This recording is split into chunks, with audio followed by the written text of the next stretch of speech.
देवी उमा के शरीर से सरस्वती का आविर्भाव। उनके रूप की प्रशंसा सुनकर शुंभ का उनके पास दूत भेजना।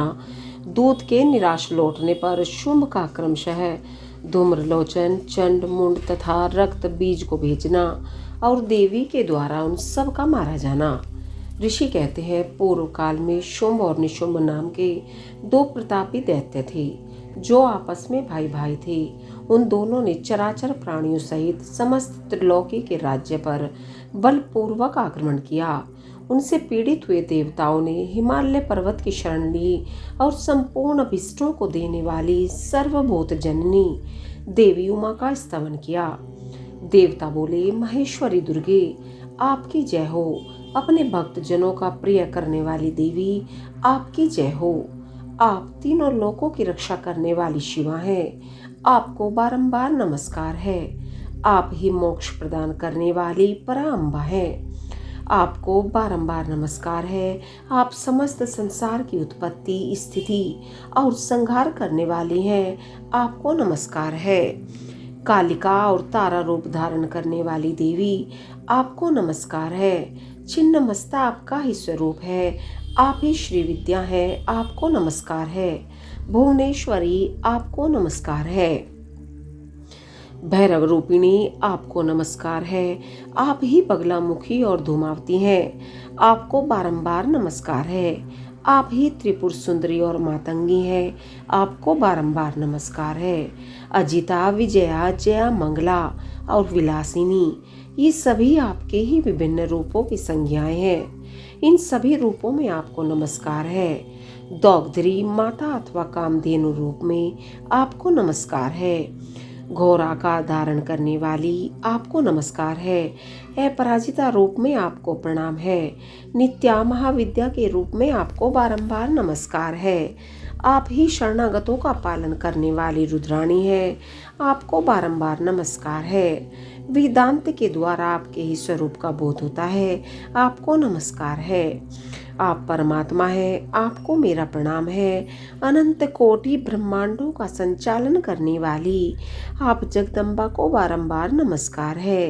देवताओं के इस प्रकार स्तुति करने पर वरदायिनी एवं कल्याण रूपिणी गौरी देवी बहुत प्रसन्न हुई।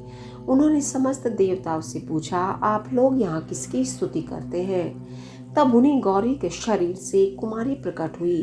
वह सब देवताओं के देखते देखते शिव शक्ति से आदर पूर्वक बोली, माँ, ये समस्त स्वर्गवासी देवता निशुंभ और शुंभ नामक प्रबल दैत्यों से अत्यंत पीड़ित हो अपनी रक्षा के लिए मेरी स्तुति करते हैं। पार्वती के शरीर कोश से वह कुमारी निकली थी, इसलिए कौशिकी नाम से प्रसिद्ध हुई।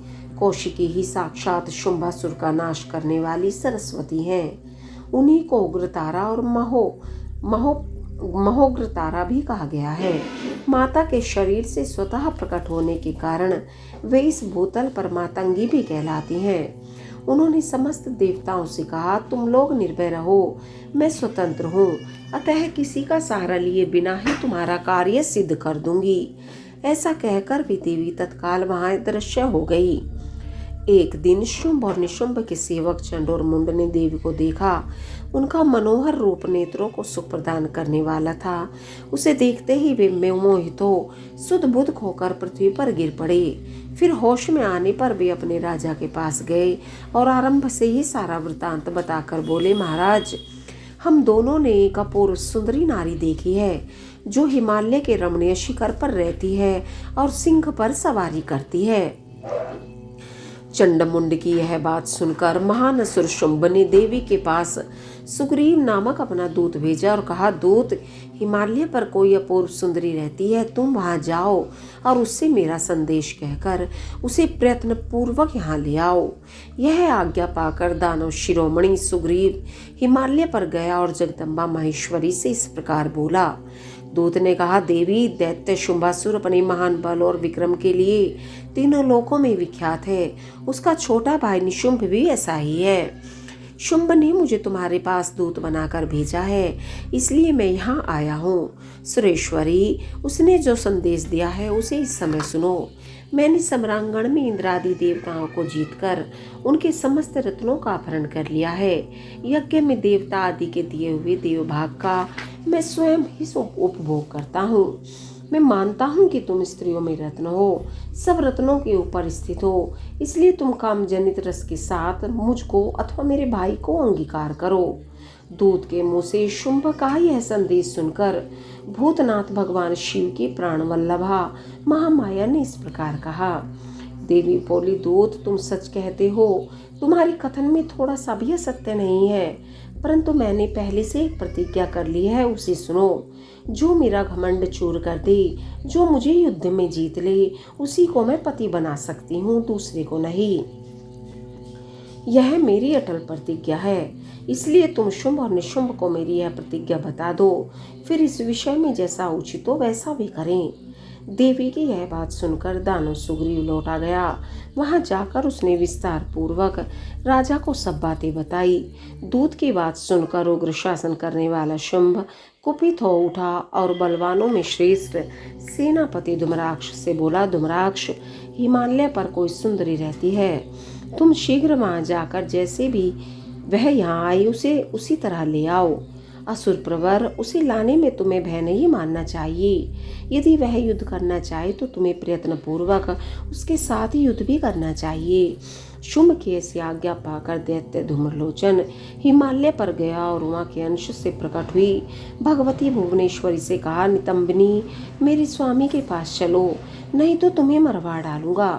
मेरे साथ 60,000 असुरों की सेना है। देवी बोली, वीर, तुम्हें दैत्यराज ने भेजा है, यदि मुझे मार ही डालोगे तो क्या करूंगी, परंतु युद्ध के बिना मेरा वहां जाना संभव है, मेरी ऐसी ही मान्यता है।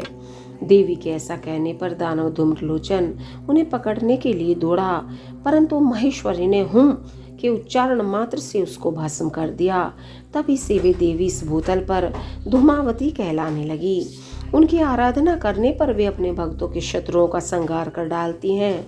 धूम्राक्ष के मारे जाने पर अत्यंत कुपित हुई देवी के वाहन सिंह ने उसके साथ आए हुए समस्त असुरगणों को चबा डाला। जो मरने से बचे वे भाग खड़े हुए। इस प्रकार देवी ने दैत्य धूम्रलोचन को मार डाला। इस समाचार को सुनकर प्रतापी शुंभ ने बड़ा क्रोध किया। वह अपने दोनों ओठों को दांतों से दबाकर रह गया। उसने क्रमशः चंड, मुंड तथा रक्त बीज नामक असुरों को भेजा। आज्ञा पाकर वे दैत्य उस स्थान पर गए जहाँ देवी विराजमान थी। अणिमा आदि सिद्धियों से सेवित तथा अपनी प्रभा से संपूर्ण दिशाओं को प्रकाशित करती हुई भगवती सिंह वाहिनी को देखकर वे श्रेष्ठ दानव वीर बोले, देवी, तुम शीघ्र ही शुंभ और निशुंभ के पास चलो, अन्यथा तुम्हें गण और वाहन सहित मरवा डालेंगे। वामे, शुंभ को अपना पति बना लो, लोकपाल आदि भी उनकी स्तुति करते हैं। शुंभ को पति बना लेने पर तुम्हें उस महान आनंद की प्राप्ति होगी जो देवताओं के लिए भी दुर्लभ है।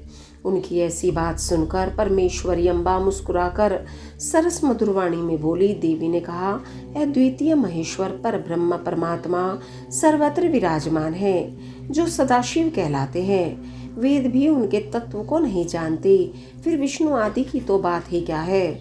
उन्हीं सदाशिव की मैं सूक्ष्म प्रकृति हूँ, फिर दूसरे को पति कैसे बना सकती हूँ। सिंहनी कितनी ही कामातुर क्यों ना हो जाए, वह गीदड़ को कभी अपना पति नहीं बनाएगी, हथिनी गधे को और बाघिन खरगोश को नहीं भरेगी। दैत्यों, तुम सब लोग झूठ बोलते हो, क्योंकि काल रूपी सर्प के फंदे में फंसे हुए हो। तुम या तो पाताल को लौट जाओ या शक्ति हो तो युद्ध करो। देवी का यह क्रोध पैदा करने वाला वचन सुनकर वे दैत्य बोले, हम लोग अपने मन में तुम्हें अबला समझकर मार नहीं रहे थे, परंतु यदि तुम्हारे मन में युद्ध की ही इच्छा है तो सिंह पर सुस्थिर होकर बैठ जाओ और युद्ध के लिए आगे बढ़ो। इस तरह वाद विवाद करते हुए उनमें कलह बढ़ गया और सम्रांगन में दोनों दलों पर तीखे बाणों की वर्षा होने लगी। इस तरह उनके साथ लीला पूर्वक युद्ध करके परमेश्वरी ने चंड, मुंड सहित महान असुर रक्त बीज को मार डाला। वे देव वैरी असुर द्वेष बुद्धि करके आए थे, तो भी अंत में उन्हें उस उत्तम लोक की प्राप्ति हुई जिसमें देवी के भक्त जाते हैं। ओम नमः शिवाय।